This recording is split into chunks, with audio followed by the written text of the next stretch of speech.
Hello viewers, আমি সম্রাট। আশা করি সবাই তোমরা ভালো আছো। তোমরা দেখছো আমার SM টেকনিক্যাল চ্যানেল এবং আজ তোমাদের সামনে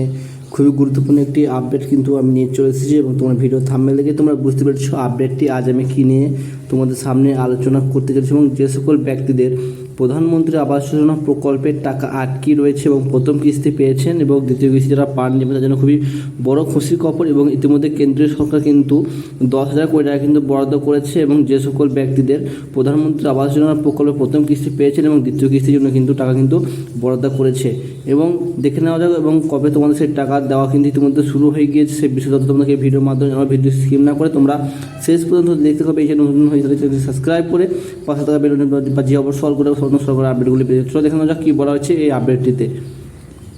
যেমন মেদিনীপুর পৌরসভা এবং সম্পাদিত আবাস যোজনা প্রায় 2,000 বাড়ির তৈরি দ্বিতীয় কিস্তির অর্থ হিসাবে কেন্দ্রের কাছ থেকে 10 কোটি এবং 45 লক্ষ টাকা মতো কিন্তু পেয়েছে বা কেন্দ্র দিয়েছে এবং সেই অর্থ থেকে প্রায় 1,000 জন বা ইতিমধ্যে 1 লক্ষ টাকা করে কিন্তু মেদিনীপুর পৌরসভা দিয়েছে বলে কিন্তু জানিয়েছেন পুরো প্রধান এবং পৌরসভার প্রধান এবং সোমেন খান। এবং যেই উপভোক্তাদের জন্য আবাস যোজনার দ্বিতীয় কিস্তির অর্থ এসেছে এবং দেখতেই পাচ্ছি তোমরা কিন্তু মেদিনীপুর পৌরসভা এলাকায় কিন্তু তিনি কিন্তু টাকা কিন্তু বরাদ্দ করেছে 10 কোটি এবং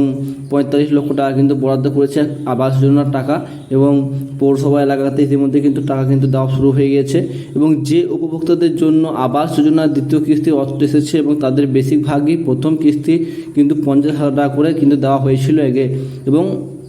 তোমাদেরকে যারা প্রথম কিস্তি 50,000 টাকা দিয়েছিল কিন্তু আগে এবং কিছু জনের জন্য অবশ্যই 45,000 টাকা করে বরাদ্দ করেছিল মেদিনীপুর পৌরসভা। তো তোমরা দেখতেই পারছো কিন্তু তো যে সকল ব্যক্তিদের প্রথম কিস্তি যারা পেয়েছো এবং দ্বিতীয় কিস্তি টাকা কিন্তু ইতিমধ্যে মেদিনীপুর পৌরসভা কিন্তু দিয়ে দিয়েছে এবং গরিব মানুষদের অ্যাকাউন্টে কিন্তু ঢুকে গিয়েছে এবং 45,000 টাকা করে আবার দ্বিতীয় কিস্তি। এবং তারপরে কী বলে দেখতে পাচ্ছ এখানে এবার তার আগেই তার মধ্যে প্রায় 2,000 জনের দ্বিতীয় কিস্তির টাকা এসে পৌঁছেছে এবং এর মধ্যে প্রায় 954 জনকে ইতিমধ্যে দ্বিতীয় কিস্তির টাকা কিন্তু 1 লক্ষ টাকা করে কিন্তু দেওয়া হয়েছে বলে কিন্তু জানানো গেছে এবং মেদিনীপুর পৌরসভা সূত্রে খবর। এবং বাকিদের টাকা দ্রুত বা এসে যাবে বলে কিন্তু মেদিনীপুর পুর এবং কর্তৃপক্ষে এবং আশা করা যাচ্ছে এবং যারা জানিয়েছেন কেন্দ্রীয় সরকারের যেমন ধাপে ধাপে টাকা পাঠাচ্ছে এবং সেই অনুযায়ী কিন্তু ধাপে ধাপে আবাস যোজনা প্রকল্পের টাকা কিন্তু পাঠাবে বা বরাদ্দ করা হচ্ছে বলে কিন্তু জানিয়েছেন পৌরসভার সম্পাদিত কর্তৃপক্ষের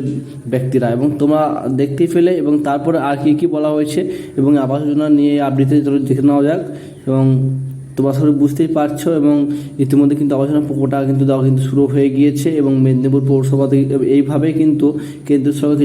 কিছু কিছু পৌরসভা এলাকায় কিন্তু টাকা করে দিচ্ছেন এবং আসলে তোমরা বুঝতে পারলে এই ধরনের আপডেটগুলি